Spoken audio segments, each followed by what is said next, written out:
retour sur le plateau Equinox en deuxième partie. C'est le temps du débrief, toujours en compagnie de Edmond Kuaté, Jean-Claude Fils, Youth Fils, Maître Augustin Gueffard et Xavier Bellemé. Xavier Bellemé, on va le dire, je l'ai dit, 50e édition de la fête de l'unité nationale. Après 2 années, on va dire compliquées, imposées par le contexte Covid, on est de retour avec parade civile et militaire, mais le point du soir a été, lorsqu'on regarde le communiqué qui nous est venu du cabinet civil de la présidence de la République, pas de cérémonie le soir au palais. Interprétation.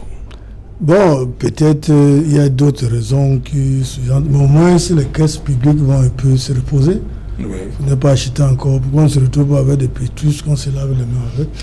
Parce que la gabegie est dans l'ADN du régime. Il ne lésine pas de moyens pour dépenser, il ne lésine pas d'imagination pour dépenser la fortune publique à des futilités, choses qui n'ont rien à y voir de l'avenir de la République. Donc, au moins, c'est quand même le moment où le président, on va dire, il est avec son peuple au palais de l'unité.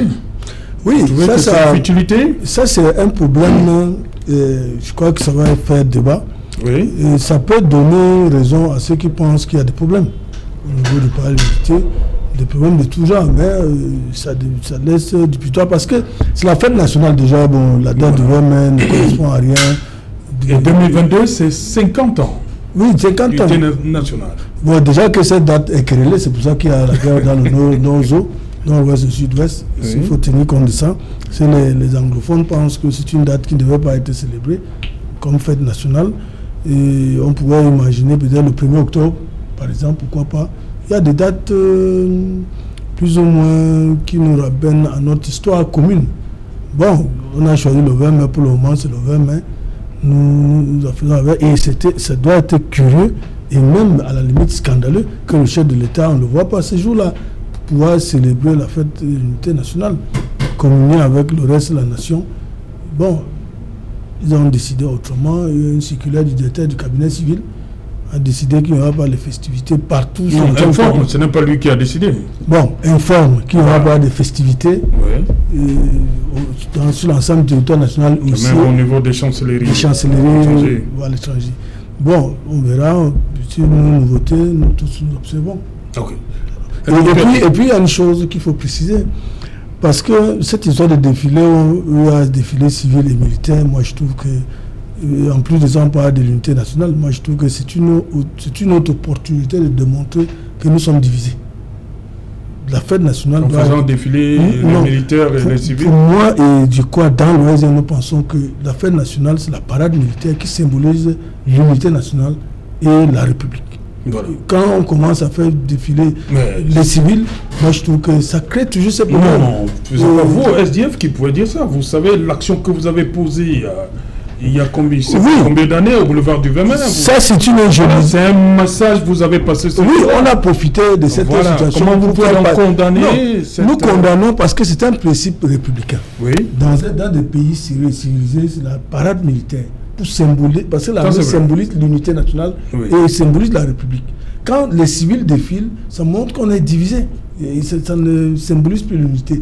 Mais on peut profiter pour faire passer un message comme le a fait en défilant avec les urnes transparentes, pour dire qu'on peut avoir des urnes transparentes, parce qu'à l'époque, le régime était réfractaire, déjà qu'on n'a pas les moyens pour s'acheter les urnes transparentes. Vraiment, c'était des aberrations. Le message est passé, non? Le message est passé et un représentant d'un pays ami au Cameroun, un ambassadeur, a proposé que lui va offrir les urnes au Cameroun gratuitement. Si le Cameroun n'a pas les moyens, une c'est combien? Même nous, on était disposés à offrir à l'État des urnes sur les 25 000 bureaux de vote. 25 000 urnes transparentes. Okay. Parce qu'on avait des urnes dans du bois, on sort de la barbarie, c'est vrai qu'on a encore, mais on sort de très loin. Des urnes en bois massif, où on déposait vous-même. En bois massif? Ça ressemblait à du cercueil. Franchement. Et c'était terrible. C'était d'abord effrayant. quand vous voyez l'urne... Il y a aussi des cercueils transparents. Oui, bon, pour montrer qu'il n'y a qu'un cadavre, il n'y a rien d'autre dedans. Moi, là, on est sûr que bon, c'est le corps de tel qu'on est en train d'aller accompagner. Oui. Mais là, le lecteur qui est entré lui-même voyait cette urne se réfléchir. On ne sait pas ce qui était contenu. C'était ça surtout le problème. Beaucoup de choses se sont dites tout autour de ces urnes en bois massif. Il y avait des triples fonds, donc qui permettaient à ce que le monsieur Youth, comme en 1992, se targue d'avoir gagné les élections présidentielles, alors que le chairman John Fundi les avait battus à plate couture. Edmond Kouyaté, retour et je le dis, avec votre permission rapidement, je le dis, et en tenant compte de l'arrêt rendant public des résultats présidentiels 92 de la Cour suprême. Vous pouvez aller dans les archives, vous allez voir, le président cette Cour avait reconnu que l'élection avait été fraudée. C'est l'histoire. Falsifié, le PV avait été falsifié. Mais qu'il était incompétent. Edmond Kouyaté, il devait seulement lire. Retour de la parade civile et militaire. Disons que c'est une bonne chose. Enfin, c'est la preuve également que le Covid commence à être derrière nous. Oui. Parce que nous savons que les 2 dernières années, on n'a pas eu droit à cette parade civile, militaire, et également à la réception au palais. Au palais, oui. Le prétexte était le Covid. Justement, il fallait observer un certain nombre de mesures barrières. Mais comment on a donc la parade militaire, civile, mais on n'a pas droit à la réception au palais? Bon, ça peut être des questions, et ça peut être une question essentiellement budgétaire. Budgétaire. Vous savez que la réception au palais mobilise un budget énorme, vraiment énorme. Et puis, il faut savoir également que l'esprit qui était derrière a été un peu galvaudé, parce que c'était le moment où le chef de l'État communiait avec un gratin choisi sur le tas. Oui. Il y avait en dehors, n'est-ce pas, des membres du gouvernement, des corps constitués, il y avait quelques personnes qui avaient droit. Mais derrière, je crois qu'il y a eu même un esprit de marchandage. Le business, c'était on vendait les cartons d'invitation. Et donc, je crois que cela a contribué à faire que, décidément, ceux qui, n'est-ce pas, prennent la décision, qu'ils décident de mettre ça de côté. Mais je pourrais être d'accord avec Xavier pour dire qu'effectivement, à mon sens, on devrait réadapter notre logiciel. Le défilé la parade militaire exclusivement. Ouais. Parce que c'est ça l'unité nationale. À partir du moment où vous rentrez encore dans des fragmentations civiles, c'est-à-dire qu'un parti politique, et parfois c'est le moment des grandes compétitions. Et cette année, on a limité aux partis représentés à l'Assemblée nationale. Je crois que c'est encore une segmentation de la société qu'il faut éviter. Oui. Parce que quand on dit parti représenté à l'Assemblée nationale, dites-vous bien que ceux qui ont pris part à ces élections, et peut-être qui n'ont pas eu la chance de voir qu'est-ce qu'ils deviennent. Est-ce qu'ils n'ont pas voix de cité? Est-ce qu'ils n'ont pas voix au chapitre? Est-ce qu'ils n'ont pas droit de citer? Est-ce qu'ils ne sont pas Camerounais pour autant? Donc je pense que c'est des choses qu'on devrait laisser derrière nous. Vous êtes pour les militaires seulement? Moi je suis pour les militaires uniquement, parce que non seulement c'est l'unité nationale, mais c'est également une démonstration. C'est-à-dire qu'on démontre qu'on a une certaine capacité à assurer la sécurité, n'est-ce pas, l'intégrité de notre territoire. Et ce sont les militaires qui ont cette tâche-là. Parce que quand on parle de l'unité nationale, on parle d'une nation qui est définie. De manière globale, des forces armées, de la police. Tout à fait. Voilà. Ce sont eux. C'est à eux, n'est-ce pas, que revient la charge, n'est-ce pas, d'assurer cette sécurité-là pour que nous maintenions l'intégrité de notre territoire. C'est pour ça qu'il y a une nation, parce qu'elle est, n'est-ce pas, portée par une armée, par, tous ces corps-là qui assurent la sécurité, que ce soit intra ou extramuros. Donc c'est à eux de faire cette parade-là, et tous les Camerounais de tous bords, toutes les chapelles confondues, toutes les ethnies confondues, toutes les tribus confondues, toutes les régions confondues, devraient donc se retrouver dans ces militaires-là, parce que c'est ça réellement l'unité nationale. Okay. Donc ma foi, la parade civile, je crois qu'on devrait réadapter un peu notre logiciel. Jean-Claude Youth, vous imaginez un 20 mai sans le RDPC qui défile, comme disent, c'est pensable? Je ne sais pas si il est nécessaire d'exclure un Camerounais à la célébration de la fête. Mais là, on a exclu, quand on dit seuls les partis représentés à l'Assemblée nationale. Vous excluez, comment dit Edmond, et ceux qui ont participer quand même à ce scrutin, parce qu'on comprend, nous sommes des Camerounais, on comprend, et les partis qui ont participé à l'élection, qui ont participé à l'élection, qui n'ont pas eu la chance d'avoir des élus, vous les mettez où? Vous les avez exclus? Ce sont les mêmes citoyens camerounais Oui. Qui sont membres des associations. Oui. Ce sont les mêmes citoyens camerounais qui sont membres des partis politiques. Ce sont les mêmes citoyens qui sont aussi des étudiants. Oui. Ce sont les mêmes citoyens qui sont aussi. Dans la main. Quelle est la casquette que le citoyen ne peut pas utiliser pour pouvoir être présent? Si on ne demande pas les billets d'invitation. Donc ça voudrait dire qu'il n'y a pas d'exclusion. Parlons de la parade. Non, mais je suis en train de parler de la parade. Oui. Où nous savons très bien que ce sont parfois les mêmes citoyens qui participent dans le cadre des partis politiques, qui sont aussi même parfois les étudiants de l'autre côté, qui sont parfois également les membres des associations de l'autre côté, et ainsi de suite. Donc quand même passe devant la tribune pour le présidentiel, court rapidement, il change même de tenue, il reporte la nouvelle et il revient. C'est juste pour vous dire que tous les Camerounais se sentent Ils concernés. aiment passer devant le président, c'est ça? Non, mais c'est-à-dire, c'est d'abord le fleuve. Mais avant de pouvoir en arriver même à cet élément-là, il est important d'abord de dire d'où nous venons. Oui. Qu'est-ce qui a fait en sorte que depuis les 2 dernières années, nous n'avons pas connu cette ferveur populaire et de réjouissance? Nous avons connu la pandémie du Covid-19. C'est le moment et le lieu de saluer. Oui. Parce qu'apparemment, nous pouvons déjà commencer à faire le bilan. Que la maladie est contenue. Et elle est suffisamment contenue au point où on commence à lâcher du lest quand même. Oui. Nous sommes partis des mesures véritablement très drastiques jusqu'à une situation de pseudo-confinement avec des restrictions, des mesures barrières qui ont été mises sur pied et qui n'ont même pas encore été levées pour l'instant, mais il y a une observation de l'évolution. La question est simple. C'est pour dire pourquoi on lâche pour la parade militaire civile, mais pour la réception le soir, on trouve c'est parce qu'il y a toujours Covid? J'ai insisté sur l'approche Covid parce qu'en réalité... C'est valable seulement pour la réception le soir? Non, mais j'ai insisté sur l'approche Covid parce que j'avais la réponse à cette situation. Les fêtes, la partie réjouissance, elle peut se faire dans des lieux clos, des environnements clos, des salles fermées. Mais c'est des lieux où il y a de fortes possibilités d'être exposé à une vague de contamination massive par rapport à l'extérieur. Même au cours de la lutte contre la pandémie, cela a été démontré. Et où on nous parlait de distanciation. Parfois, on parlait d'1 mètre, 2 mètres, 3 mètres, ainsi de suite, en fonction du niveau d'évolution de la maladie. Pour ne pas en arriver à une situation où nous allons encore être peut-être obligés de nous retrouver, parce que voilà la Chine qui connaît le confinement et un regain de monter, malgré qu'ils sont en train de se battre pour pouvoir contenir la maladie. Est-ce que le Cameroun a besoin de se retrouver là, nous qui sommes cités en exemple à travers le monde, à travers l'ensemble des mesures dont le président de la République, son Excellence Paul Biya, a mis sur pied et dont nous en félicitons.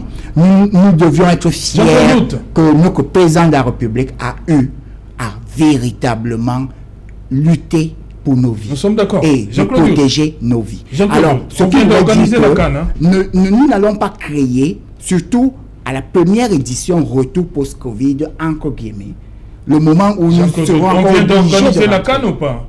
Oui, nous venons d'organiser la CAN. Et comment ça s'est passé? Je ne comprends pas cette question. Le public? Oui, à travers le public. Oui. Mais nous avons été toujours parmi les pionniers. Et souvenez-vous que l'exemple même du Cameroun a commencé à être appliqué partout dans le reste du monde, où on a dit, mais les Camerounais ont organisé une CAN qui a été parmi les plus connus, les plus couverts, la CAN la plus populaire, la CAN de ceci, avec du public, et on n'a pas connu un taux de létalité qui a monté en flèche. Donc pourquoi on va continuer à faire peur? Mais cela ne voudrait pas dire que nous ne devions pas être prudents. Cela ne voudrait pas dire que nous devons nous relâcher. Cela ne voudrait pas dire que les mesures barrières qui sont préconisées et qui sont les plus directes et nécessaires pour pouvoir nous protéger, que nous devons en sortir de là. Alors à partir de ce moment-là, on peut aller progressivement dans le cadre donc d'un retour à la normale, d'une vie à la normale. nous allons vivre la partie de la parade du défilé militaire et civil. Et nous sommes fiers que l'ensemble des Camerounais se retrouvent à travers le défilé civil et militaire. Monsieur Xavier Belébé, lorsque les militaires passent, c'est bel et bien tous les symboles dont vous avez évoqués. Mais lorsqu'on regarde les civils passer, avec leur tenue, les couleurs et tout, la diversité de notre pays est mise en valeur. Nous voyons la diversité de notre pays. Nous voyons comment l'ensemble des Camerounais du nord au sud, de l'est à l'ouest, sont mobilisés autour de la thématique, autour de l'unité nationale. Parce qu'en réalité, nous voyons tous ces Camerounais-là qui vont nous parader. Non, il n'y aura pas tous les Camerounais. Ce ne sont pas des... On limite déjà, on dit ceux qui sont représentés à l'Assemblée nationale. Vous parlez de l'organisation, pas des Camerounais. Oui. Aujourd'hui, monsieur Xavier, mais il sait que on dit meeting du RDPC, les militants du SDF sont là. Ah bon? Ils viennent écouter. On dit meeting du SDF, les Camerounais sont là. Ainsi de suite. Non, c'est-à-dire qu'à partir de quel moment où vous avez la capacité de contenir et d'arrêter un Camerounais et de l'empêcher d'aller au défilé. On a dit, dans le cadre, parce qu'on participe au défilé, que ce soit à la parade militaire ou bien à la parade civile, à travers une organisation, à travers une entité. Pour certaines entités, elles sont exclues. C'est tout. Voilà. Maître Nguefar, ce retour aux différentes parades civiles et militaires. 2 ans d'interruption après. Serge Alain, j'avais envie de croire à la version de Jean-Claude Fils Youf, mais comme c'est un membre du RDPC, c'est toujours de saupoudrage. Je vais décrire ce que j'attends de ce jour-là. Chaque le 20 mai, j'ai fait très vite mon sport. Et puis, il y a 30 minutes qui m'intéressent. Je regarde le cortège qui part du palais présidentiel jusqu'à la place de défilé. Quand le journaliste donne la liste de ceux qui vont défiler, bon, je peux faire autre chose parce que c'est du bis repetita. Je vais juste voir ceux qui vont s'asseoir à la première loge pour attendre le président de la République. Je vais le regarder parce que ça fait longtemps que je ne l'ai plus vu. Donc, pour le reste, tout a été dit. Ça peut être Covid, ça peut être des raisons de récession économique, ça peut être des problèmes. Le président de la République ne veut pas serrer certaines mains, certains individus ne veulent pas se voir, les regarder dans les yeux. La République, elle est comme le Premier ministre et un autre ministre. Donc, le président, lui, ne veut pas vivre ça, les yeux dans les yeux. Bon, c'est un peu tout cela. Donc, que vive le 20 mai. Voilà. Voilà, Edmond Kyoté, on vous a interrompu avant le journal. Sur cette, vous étiez en train de vous nous ameniez vers ces au RDPC, on appelle ça les personnalités ressources qui. Tout à fait.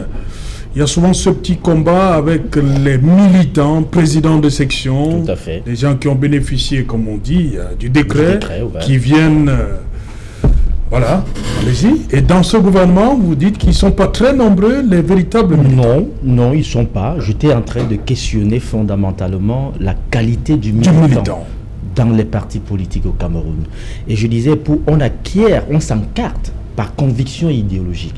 Et lorsqu'on s'encarte par conviction idéologique, dans ce cas, le parti a l'obligation, à travers ses instances, de vous encadrer. C'est pour ça qu'on parle de formation politique. Oui. Et cette formation politique inclut l'imprégnation de l'ensemble des textes, n'est-ce pas, qui encadrent le parti politique. C'est une obligation. Or, chez nous, j'ai questionné justement ce militantisme-là en disant comment est-ce qu'on fait pour, n'est-ce pas, adhérer à un parti. Et très souvent, vous allez comprendre que c'est beaucoup plus par opportunisme et par affinité. Ça peut être une affinité sociologique, ça peut être une affinité de tout genre. Et très souvent, vous allez vous rendre compte que ce sont des anciens fonctionnaires qui, par opportunisme, devient, n'est-ce pas, militant de haut vol. Vous allez voir, par exemple, dès que quelqu'un devient ministre, il ne se bat pour être président de section, n'est-ce pas, il se bat pour être membre de quelque chose, membre du comité central et ainsi de suite. Vous allez difficilement trouver des personnes qui ont un parcours. Je vais dire qu'ils ont commencé à la cellule de base. Ils vont vous dire, ma cellule, c'était à tel endroit. Mon comité de base, c'était à tel endroit. J'ai ensuite été dans telle sous-section. Je me suis retrouvé dans telle section. Je me suis retrouvé au comité central. J'ai été membre du bureau pour devenir membre du bureau politique. Je vous mets à défi dans ce gouvernement de m'en citer, n'est-ce pas, qui ont connu ce parcours. Fam Dongo, non. Mafani Moussongue, non. Ils ne sont pas nombreux. Il y a Grégoire Ona, oui. Nous l'avons vu batailler ici aux côtés de l'ex-maire, paix à son âme, Foneng. On l'a vu batailler ici à Bepanda. Il y a également Ketia Cortez. À Douala deuxième. Ah oui, à Il Douala a été deuxième. élu député Il a été élu RDP. député RDPC. À Douala deuxième. Exactement. Il y a Ketia Cortez qui a été maire, n'est-ce pas, à Baganté. On a Militant connu de première militants de la première heure. Il y en a, ils ne sont pas nombreux. Et c'est pour ça que dans une commission comme celle-là, vous avez Mafani Moussongue, Don Soumet et puis le professeur Fam Dongo. Ils peuvent, c'est normal que quelqu'un comme Messanga Nyamding, qui en plus d'être un militant de la première heure, c'est-à-dire que depuis 37 ans, en plus d'être militant de la première heure, c'est quelqu'un qui a une férue des questions de droit. Donc il connaît les textes de par sa profession. Et ensuite, de par son militantisme. Et donc, c'est normal qu'il les confonde face à une situation comme celle-là.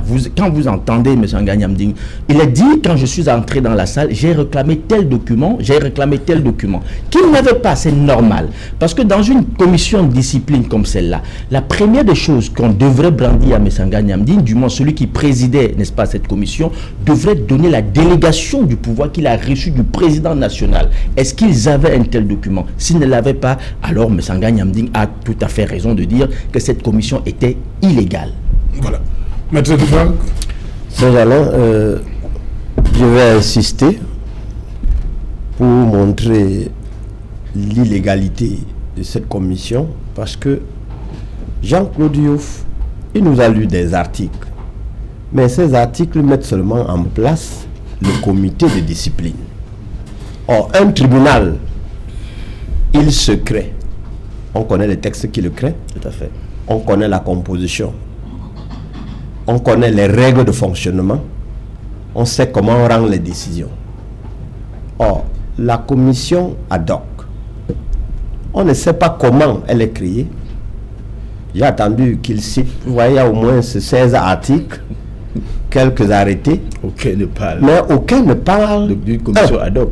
Non, de la création, de la règle des procédures qui seront respectées. Tout à fait. Parce que, M. Youf, ce qui sauve un pays, c'est le respect des qualifications. Si chacun de nous détourne cette bouteille et que le juge vient dire pour mon cas, c'est le vol. Pour votre cas, c'est le braquage. Pour son cas, c'est la protection. C'est le viol. Pour son cas, c'est l'assassinat. Alors que c'est le même fait. Est-ce que vous comprenez un peu, M. Youf? Il faut que les règles du jeu soient sues de tout le monde. Or, la commission ad hoc qui est là, elle se comporte comme ce que je viens de décrire. Le même objet détourné prend des qualifications différentes en fonction des personnes qui voient. L'aveugle verra autrement. Vous voyez un peu, le spectre des couleurs va agir, alors que si la loi était établie, on saura que si vous détournez cette bouteille, soit vous êtes dans l'abus de confiance, soit vous êtes dans l'escroquerie, soit vous êtes dans le vol. C'est su, c'est connu de tout le monde. Or, vous voyez les juges qui sont incapables de donner la solution de leur enquête, attendre la solution de quelqu'un qui n'a pas pris part. Parce que le texte lui-même le dit. Aidez-moi un peu votre journal, parce que vous avez lu. Le texte lui-même est transparent. Il dit, vu les faits reprochés aux militants concernés, le rapport des travaux de la commission de discipline ad hoc du comité central en sa commission du 13 avril, la nécessité du bon fonctionnement du parti, vous voyez, décide. C'est le président national qui décide. Il n'était pas là. Il n'a écouté personne. Oh, je vous dis, j'ai plaidé devant le président de la République lorsqu'il s'agit de défendre les magistrats. C'est-à-dire, lui est le président de la résolution. C'est lui qui écoute. On ne délègue pas ce pouvoir. Si vous êtes chrétien, vous devez savoir. Qu'on soit au Sanhédrin ou bien devant David, c'est David qui est assis, même s'il va laver ses mains après. Il ne délègue pas cette fonction. Parce que le juge, c'est Dieu. La seule personne à même de juger, c'est-à-dire c'est l'incarnation de Dieu lui-même. On ne délègue pas ce pouvoir. Ça ne se délègue pas. Dès lors qu'il y a délégation, il y a injustice. On brise la démocratie, on viole les textes. Nous parlons de cela, il faut que ça cesse, que ce soit dans quelques parties. Nous sommes en train de sortir, battons-nous avec notre génération pour sortir ce Cameroun de la léthargie.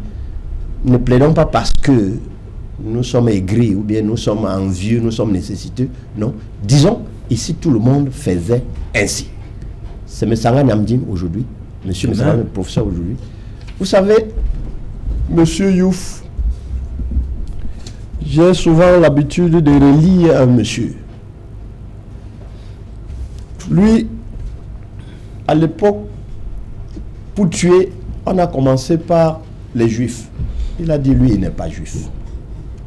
Ensuite, on a attrapé les musulmans. Il a dit qu'il n'est pas musulman. On a attrapé les... Comment on les appelle encore? La troisième vague. Il a dit qu'il ne faisait pas partie. Alors, quand on est venu l'attraper... Il était le dernier. Il était le dernier. Personne ne pouvait se plaindre. Personne ne pouvait se faire. Le titre de l'ouvrage, c'est Le Zéro, l'Infini de Arthur Koestler. C'est ce qui est en train d'arriver au RDPC. C'est Le Zéro et l'Infini de Arthur Koestler. Ça va ronger tout le monde tout doucement. Chacun va dire, ça ne me concerne pas. Okay. Ce n'est pas mon tour. C'est ainsi de suite. Voilà. Oui, d'abord, avant de préparer, vous avez vu beaucoup écrire là, vous allez parler. Voilà, Xavier Bellemé, sur les textes, vous êtes pour le respect scrupuleux des textes dans les formations politiques? Bien sûr. Je vous ai dit dans l'entente de mon propos que pour un parti politique est comme une armée. Il est constitué des militants. Le mot militant provient du mot militaire, qui est synonyme de la rigueur et la discipline. Parce que s'il n'y a pas de la discipline, dans un parti politique, c'est comme une armée, elle sera vaincue par les forces ennemies. Donc il faut qu'elle soit disciplinée avec des officiers bien formés qui tiennent le devant de la scène. C'est très nécessaire. Et même pas un parti politique qui passe le temps à régler les comptes, des gens qui ont posé des actes délictueux sont protégés. Et ceux qui revendiquent tout simplement le droit de reconnaissance de leur militantisme, du travail abattu, sont plutôt pendus ou guillotinés simplement. Comme le cas du professeur Messa Yamdi, il est victime de lutte du grand soir qui arrive. Ça, c'est le grand soir. Et je suis sûr que dans le jour à venir, un camp a été touché pour le moment, un autre camp sera touché. Et nous reviendrons sur ce plateau pour en débattre. Et ça va être dur, très très dur. La bataille est en train d'être féroce. Monsieur Youb ne peut pas se rendre compte de ça. Il sait qu'il est à la périphérie. Il n'est pas au cœur de la bataille. Parce qu'on sait qu'il n'a pas de l'ambition pour être président de la République la prochaine fois. Il est du bon côté actuellement. Disons que ce n'est pas lui le problème. Peut-être ceux qui sont comment on peut appeler ses parents qui peuvent avoir des problèmes. Bon, qui reste comme il est.